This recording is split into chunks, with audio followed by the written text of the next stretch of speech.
ওরা কারা যারা বলে মেসি ছাড়া আর্জেন্টিনা চলে না?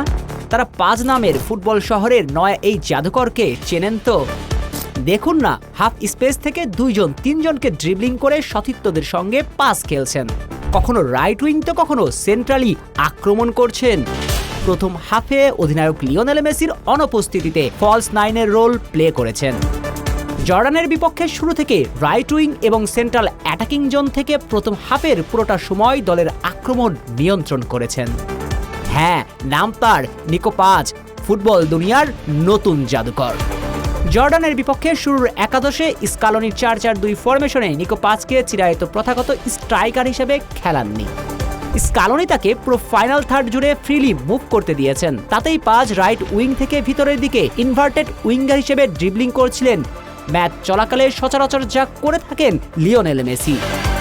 আবার জর্ডানের হাফ স্পেসগুলো ব্যবহার করে সতীর্থদের জন্য করেছিলেন সুযোগ তৈরি।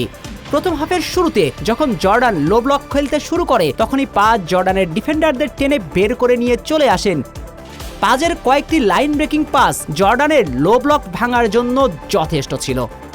1 ভার্সেস 1-এও কি দুর্দান্ত ঝলক দেখিয়ে পুরো ম্যাচের নিয়ন্ত্রণ রেখেছেন পাজ। বারবার অ্যাঞ্জেল ডি মারিয়ার কথা মনে করিয়েছেন।